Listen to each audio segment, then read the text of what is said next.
Jazzy here, and I'm going to continue on with a little mini feature artist series for my collection I've been doing. I did a J.J. Cale, so depending on when you're watching this and what order, seek out some of the other ones. There is a playlist marked feature artists where I showcase the collection from my record collection of one artist, or at least a genre, a smaller focus group. Today I'm going to do one of an artist that actually hit the big time with his band, probably one of the biggest American bands of 1965, of course, and that was the Byrds. And today I'm going to show my collection of Gene Clark. Cult figure, tragic figure, maybe not, but great artist, wonderful songwriter, guitar player, acoustic guitar player. And I'm doing this today mainly because right now, this is being taped in 2019. There is a massive box reissue of one of his cult albums. Weren't they all cult albums in a way, solo albums? But, you know, that found its way and became huge amongst musicians and critics, and just new younger bands found him, and that's his 1974 release, No Other, which is very, very different than most of his other records. But we'll get to that at the end of this video. No Other, but Gene Clark we're going to showcase. And I'll briefly show a little bit of the beginnings of Gene Clark. He was a folk singer. He joined the New Christy Minstrels in the early 60s. Probably, what, 63? I'm not sure exactly the date. But if you don't know, New Christy Minstrels were one of those large format, big, safe folk groups of kind of up with people, and they would tour the college campuses and cities around the country singing "If I Had a Hammer" in group form and songs like that. You know, they would maybe cover a Dylan song, a pop song, "Where Have All the Flowers Gone," like the Kingston Trio. That whole period of folk music was, and some say more generic, more safe. Wasn't too edgy, but was important music for the time. And then obviously people like Dylan came along and other songwriters that really, you know, didn't sing it in a perfectly vocal way. You had your Peter, Paul, and Marys making it safe for people that couldn't handle the Bob Dylan sound, but they liked the song. So the Byrds also came along and started doing probably the best covers of aside from maybe Jimi Hendrix with All Along the Watchtower. I would say the Byrds were the best band to cover Bob Dylan in an interesting way and creating the whole folk rock scene. But Gene Clark quit the New Christy Minstrels. I think he lasted a year or two, not even that maybe, because he was a songwriter. He wanted to do songs, and the New Christy Minstrels is not a place for you to showcase your work. So he went on his own. He met up in LA with Roger McGuinn, who was Jim McGuinn at the time. They were going to do a duo, sort of like the Chad and Jeremy, the British folk duos at the time, folk pop duos, Chad and Jeremy, Peter and Gordon. And then they met up with David Crosby, and of course the harmonies of those three together, bringing in Chris Hillman and Michael Clark on drums. So these are some early things. There's been a lot. This came out back in the late 60s, and there was these pre-flight early demos and songs before Columbia picked up the Byrds. I won't go through them too much because I do have a separate Byrds video on this channel, so seek it out. Sunday's direct reissue label has done many variations and many versions of the outtake, so I won't show them all, outtake albums. But Mr. Tambourine Man was the first album, and obviously that was the big hit. And all I really want to do was a big single, but the B-side, which almost became a double A-side in a way, was I'll Feel a Whole Lot Better, and that was written by Gene Clark.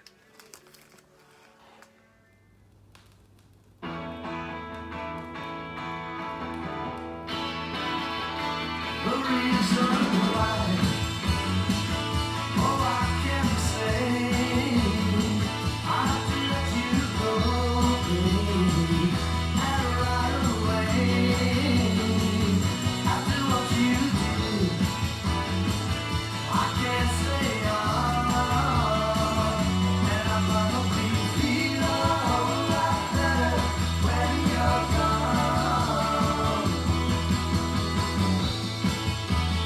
look at all the videos around that time in 1965, the pop shows the Byrds were on, you'll see he really put down his guitar on stage, and he had his maracas or tambourines, and did the vocals. But great songwriter, one of the more interesting songwriters of the Byrds. Mr. Tambourine Man, excuse me, Turn, Turn, Turn, the next album here.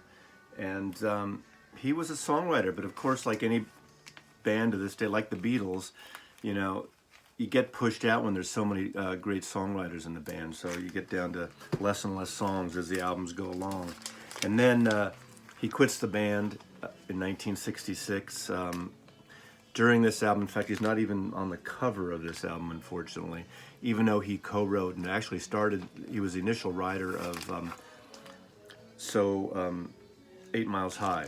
8 Miles High, great song, co-written by Roger McGuinn and David Crosby. Great song, really an amazing song. But he had issues with traveling on the road, flying. I think there were some substance issues as well. And just to show you a couple other things, this is actually a single that came out, and there's a great CD of the mono Byrds singles. So this period of the Byrds, you know, before the second wave and the variations of the group and the on and off, are worth checking out if you're a Gene Clark fan. But all these records are great. These are, I think, all the mono singles from 65 to 67. Really a fertile time for the Byrds.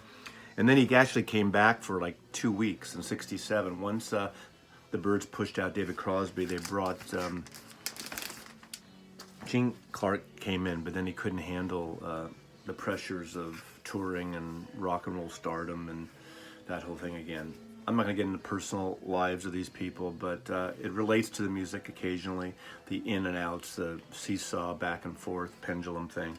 I'm going to skip ahead only because it keep this a little later. 1973, after the second or the later incarnation of the Byrds ended with their album Further Along, the 5 original members of the Byrds got together on Asylum Records. And I remember really being excited when this was about to come out. It got a lot of press. David Geffen was head of Asylum Records. Michael Clark, Gene Clark, David Crosby, Roger McGuinn, and Chris Hillman got together, made this album. And the album was kind of a flop. It was a real disappointment. Although I'll have to say, the opening track, Full Circle, written by Gene Clark and sung by Gene Clark, is probably the best original song on the album. They do actually a nice version, a necessary version, but a nice version of Cowgirl in the Sand, the Neil Young song that's a little more country-ish, and Gene Clark sings it. So for Gene Clark fans, this is worth having. As a Byrds album, it's down on the list, but an important album in the story of Gene Clark.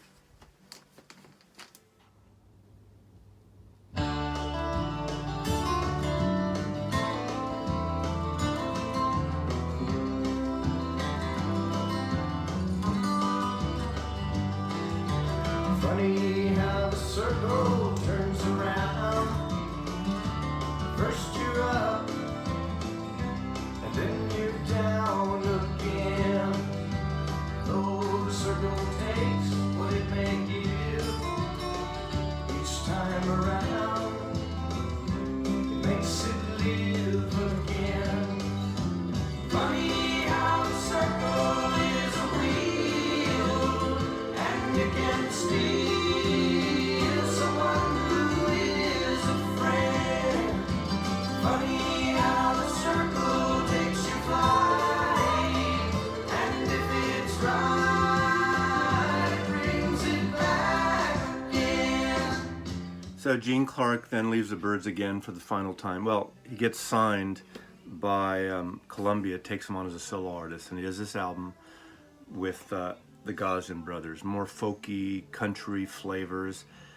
No single, no real push beyond that, not a pop album.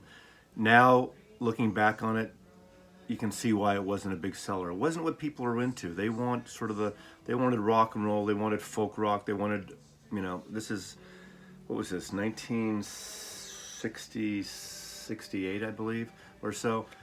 Gene Clark with the Gosden Brothers. Great record, had a good feel to it, but very country, very acoustic based, very much with whole indie Americana sound now. So you can see why all these new artists have latched on to Gene Clark. But this was really the start of kind of that.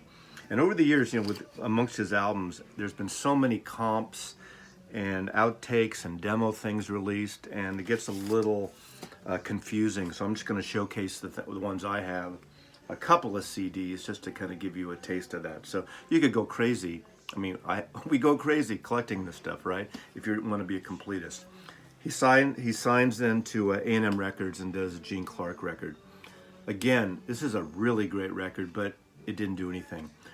White Light Sessions, in fact, I think I have that right here. This came out just, I think, a record store day or recently, in the last couple years.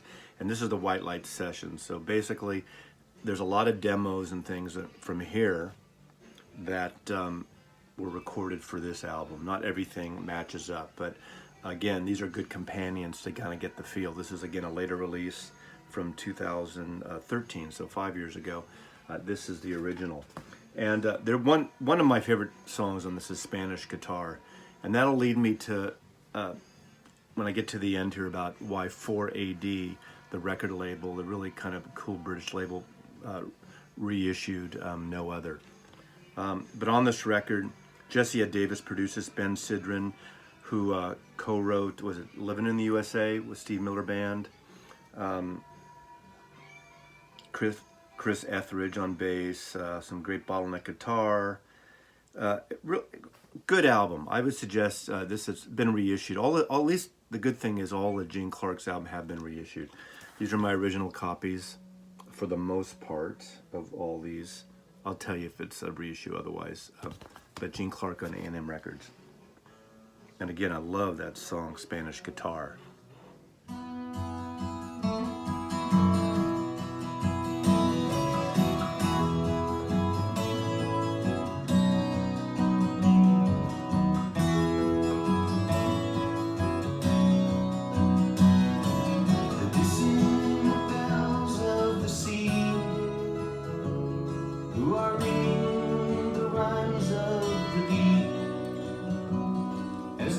Of the ages asleep, not so near or so far. And the old master's wind of the waves sped forth for the free men and slaves. Whispers of secrets it saves, and about whom they are.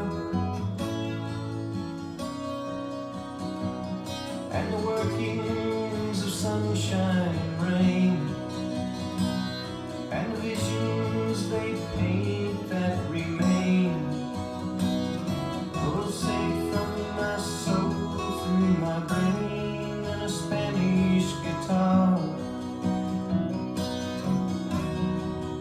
Nobody ever loved me like she does. Ooh, she does me. Does me good. And if somebody ever really loved me, then she done me good. Don't let me down.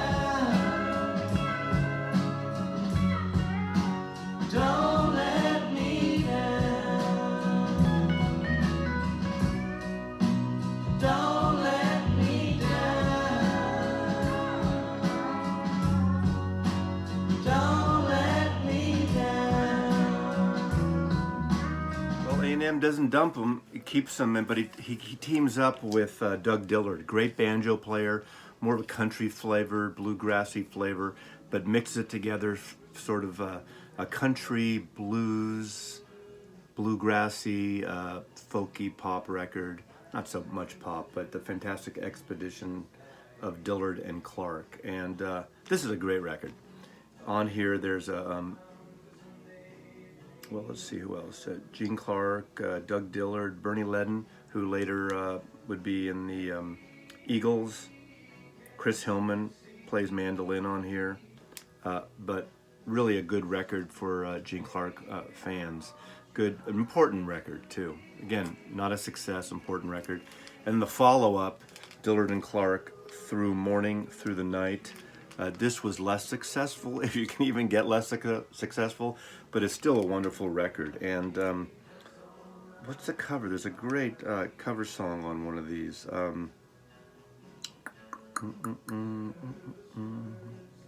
Well, oh, Don't Let Me Down.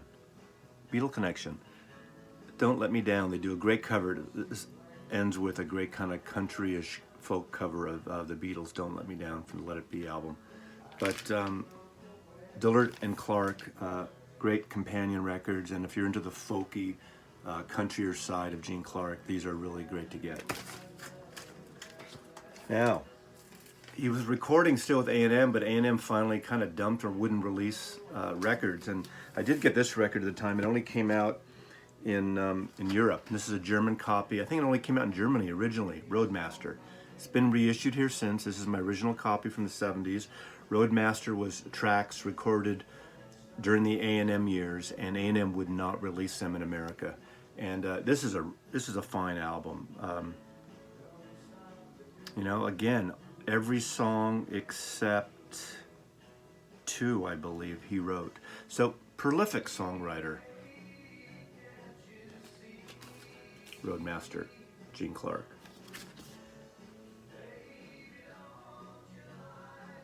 These things were recorded, or like it looks like it was recorded in '72. Clarence White, the great Clarence White guitar player, who was in the later half of the Byrds, plays guitar on this. Anything Clarence White plays on, I'm just a fan. His guitar playing, his picking is amazing. And I've said that on my my Byrds video, is his picking and Chestnut Mare on the Byrds Untitled record is astounding. Byron Berlin on fiddle, Spooner Oldham on keyboard. So a lot of these people, Sneaky Pete on pedal steel, Michael Clark, the original drummer for the Byrds, plays drums on this. Produced by Jim Dixon. Jim Dixon was someone who started producing originally and kind of working with the Byrds from their early days on. He's an important figure in Gene Clark and the Byrds' history as well. Now we come to 1974. I won't talk a lot about this until I get to the very end, because the box set is about this record. This record came out 1974, Elektra Asylum, David Geffen, and it's like nothing else in Gene Clark's catalog. First of all, I'll talk about this more again when we get to the box set. The picture of Gene Clark alone. The cover, beautiful cover. We used to play this in the store. My buddy Vernon turned me on to this and would play this in the store all the time, so I got really into this record. And I love it. It's only 8 songs. It's more moody, but I'll get into it as we get into the whole box set. The next year, but this record bombed too. David Geffen hated it, and so they didn't promote it. This record is a stunning record, and it's just out now, so I suggest everyone get this. The reissue, I haven't listened to my vinyl version yet, but it's a stunning reissue on 4AD, and we'll get to that at the end of this video. The next year, in 1975, was the only time I saw him perform.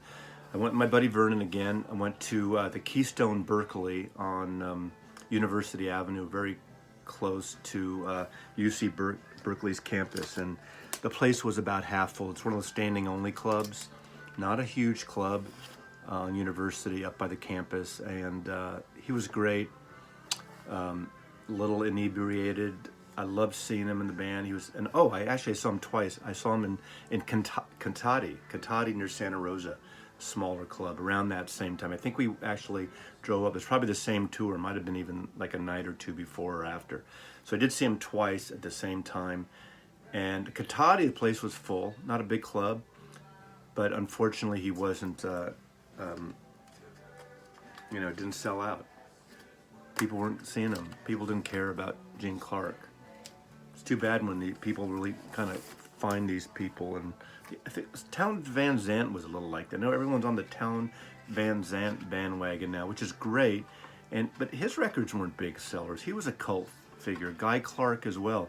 So all these people that are into from the Austin scene, the Texas scene, the Americana scene. I mean, it's even now looking at it, as big as John Prine was back in the day, he wasn't a huge seller. He had a few kind of steady selling records, but it's amazing how huge, which is great and well deserved of all these artists. It's just unfortunate that John Prine at least is alive, but a lot of these other artists didn't live to see that. Especially now with people covering Gene Clark songs on albums, and I mean, he'd make a good living now and be like one of the elder statesmen.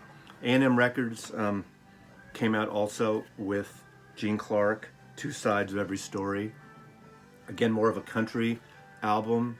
This was, 76 or 77, I think.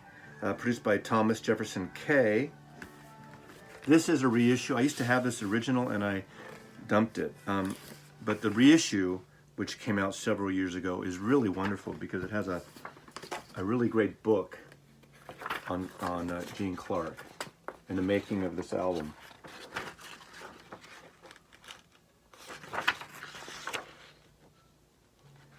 But again, didn't sell. Hardly sold at all. Closing out these two sections before I just go into a slightly different direction, I'll just show you two more comps of unreleased early sessions. And again, there's a lot of overlap. I don't have the definitive explanation on what's overlapped where, but Collector's Series early LA sessions, Gene Clark, and this came out on 1972. This was released on Columbia Records, not Epic. Collector's Edition early LA sessions. There was an ongoing thing in the 70s to reissue parts and pieces of bands, early Byrds, late Byrds, early this, once an artist kind of gets big. I think this is a little bit before the Byrds reunion, but that singer-songwriter thing was big around this time with James Taylor and Joni Mitchell and the artists. So I think Columbia was trying to get on this whole thing about the LA scene and the folk rock scene. The Eagles were coming on around that time, a little after that too. So this is a nice record too. I'd say, any Gene Clark record pick up. This is a limited edition, an EP that came out on Record Store Day, and it's sessions produced by Russell Masekela Sessions and the Chip Douglas Tape Sessions, and it's 45 RPM. And of course, when I first put this on, I played it at 33, and I knew there were some issues. And I think it's just six tracks called Backstreet Mirror.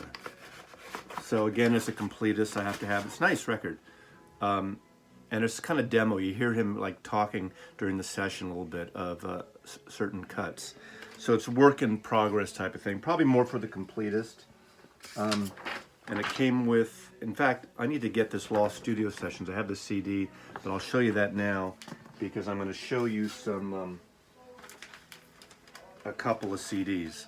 These are overviews. This is a really wonderful double CD comp called Flying High. This is put on A&M, and it's kind of the best of his A&M songs. So if you're a CD compact disc person, collector, this is a really one to pick up. Or if you're one of those people that picks up used CDs, if you see any of these Gene Clark comps like this, they're really worth it. They're really great listens. I think Spanish guitar is on this one. All the A&M stuff, the best of the A&M stuff. It might even be everything, or most of it. It even does a version of Mr. Tamarine Man, Lady from the North. Highly recommended. This was a German version. I think there's an American version available. And then this one that was in that promo I just showed, the Lost Studio Session 64 to 82, an overview of studio demos, session work he did, working on albums, all collected on another double. Is it a double CD? It's a single CD. By Gene Clark. There we go. Now, before lastly, two little side things are going to lead me into this. if you know the whole story of, you know Dennis Hopper, you know Easy Rider, you can't think of Dennis Hopper in music without thinking of the Byrds and the LA scene. The Byrds are prominent, at least Roger McGuinn sings the Ballad of Easy Rider. He did that title song for Easy Rider because Dylan didn't want to do it. Dennis Hopper wanted Dylan to write a song. He suggested Roger McGuinn, who Dennis Hopper knew. That whole LA scene was pretty, well, everything kind of crossed over in music and the independent cinema of Easy Rider. And I mentioned that a few times. That was the beginning of the independent cinema, the anti-Hollywood establishment thing.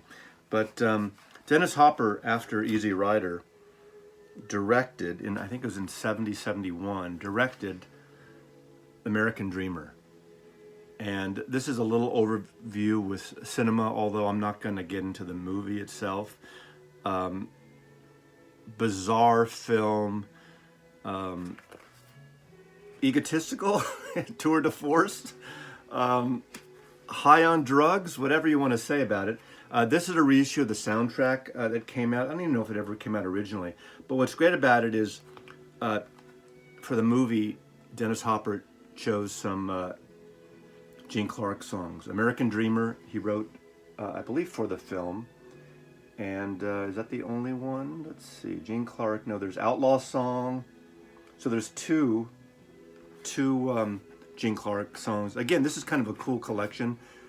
Gene Clark's only a small part of it, but as cinema goes, outlaw goes, not outlaw in the Texas sense of outlaw, but LA outlaw renegade Dennis Hopper is a perfect person to use a Gene Clark song.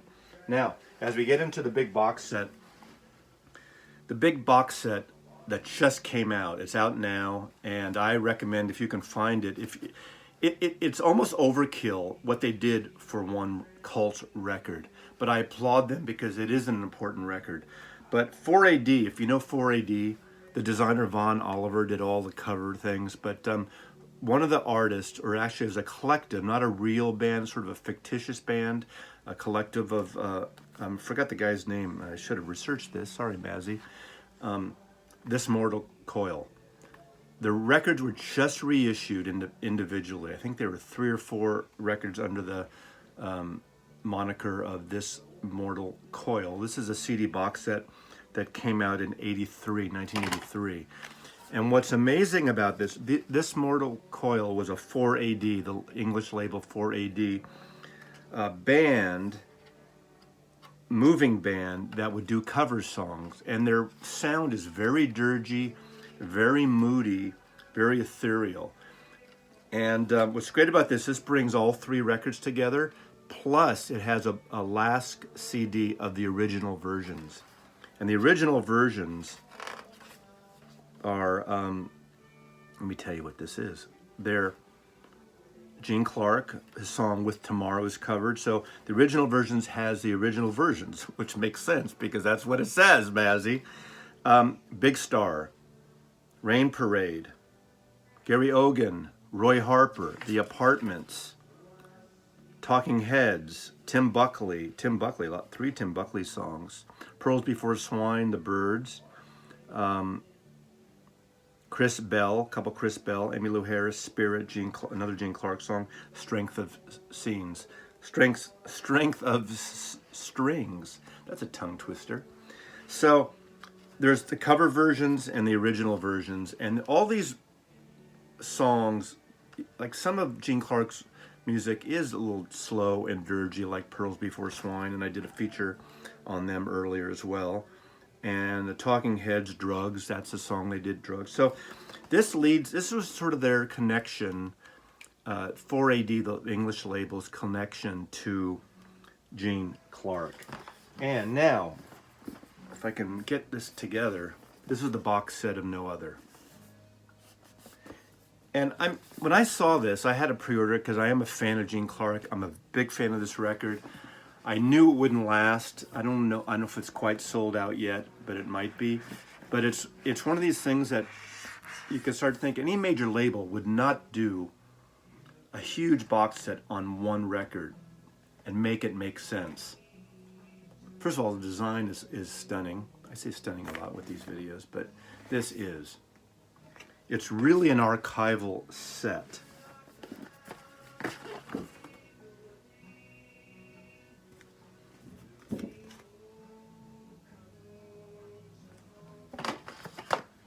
It's got the album. I haven't played the new remastered version yet, but this you can get individually, so I suggest everyone order up this record. Or the CD if that's your take. Now, ordering it from 4AD Labeled, you got 2 extra flexi discs. You know, flexi discs are like on, these get magazines and special things out. They're sort of a plasticky paper pressed on here. Some demo and outtake things. These came along with the ultimate package when you order directly. A wonderful book. Book really tells the story ad nauseum. Goes on with every little thing about it. What's really interesting about this record, again, as I said earlier on, 1974 this record comes out. David Geffen had a fucking panic attack because there was only 8 tracks. They're long tracks, but they're well worth it. It's not about quantity, right? It's about quality. And there weren't really no singles, although I think they could have done a single. It became cult status, but what a lot of people were really kind of jumping into, everyone was criticizing the photograph of Gene Clark. Originally, it was set up as a joke, an idea, a concept, where they would dress him up and put makeup on him, where he looked like drag. He looked a little like, at the time, the androgynous, sort of the glitter rock, the David Bowies of the world with Ziggy Stardust. Very unlike the country folky Gene Clark was. There's a whole essay on the photo session for this book where he was glammed up with makeup, his outfit, some of the photo session outtakes. Photographed at this Mount Calmia, which was his Hollywood mansion above Sunset Boulevard. It gets into the whole dissertation of that. It talks track by track, outline, track listings, instrumentation, where all the instruments were in the recording. It talks about the wonderful musicians on it and vocalists. In the studio, the singers on this, Claudia Lanier. I'm not going to get into each one, but if you don't know these artists, you should research them. Claudia Lanier, Shirley Matthews, Timothy B. Schmidt from the Eagles, Carlina Williams, Clyde King, Vanetta Fields, Cindy Bullins. God, she had her own kind of new wave songs at the time, and Ronnie Barron. And the great musicians are Gene Clark, Craig Dorge, Russ Kunkel on drums, Jerry McGee, Lee Sklar on bass, Michael Utley on keyboards. But the book has a really great overview of the whole scene and the recording process, the cover photographs, the history of it, the famous fight where Gene Clark almost punched David Geffen out after this. It also comes with singles of Life's Greatest Fool, which is a great, great song on it. Train Leaves Here This Morning, picture sleeve. And now, no other. It's got Blu-ray, CD, documentary. Beautiful packaging. But the Blu-ray documentary, and then obviously the 4AD, the super audio format, the remix. There's a 5.1 surround. So we're talking more than you could ever want from one album. But if you're really into an album, this is amazing. I think this is the reissue of the year. Hey, I love Abbey Road. I love all these other things, but this is something that I would never have expected to be reissued in this manner, and in how vast and how large this is. So anyway, Gene Clark, an amazing artist. I'm glad he's getting his due. You know, he's been sort of popular the last 15, 20 years. He died in 1991, and